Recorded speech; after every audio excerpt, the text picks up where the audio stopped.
During the darkest years of the Great Depression, when banks collapsed, jobs disappeared, and millions of Americans lost everything, a unique group of survivors emerged. They were called hobos, men, and sometimes women, who took to the open road with nothing but the clothes on their backs, a stick with a sack, and the determination to survive without a single dollar. Today, we uncover how hobos survived the Great Depression and what their story reveals about human resilience. The Great Depression wasn't just about unemployment, it was about desperation. With nearly a quarter of Americans jobless, many men left their families behind to search for work elsewhere.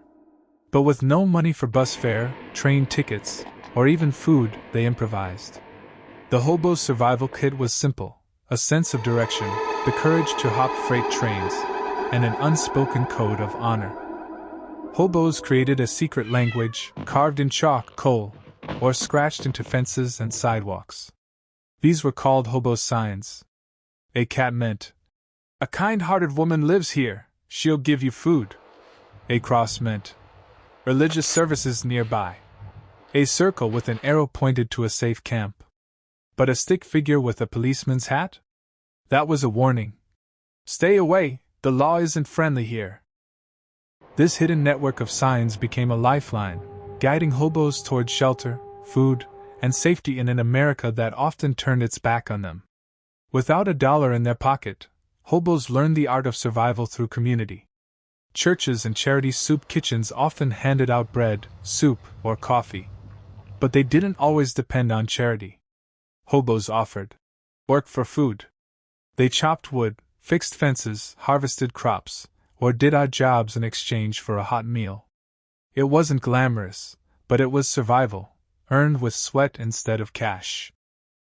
At night, hobos gathered in makeshift camps known as hobo jungles. These camps were often found near railroad tracks or rivers, where water was available. Here, strangers became family. One man might share a loaf of bread, another a tin of beans, and another might play a harmonica to lift spirits.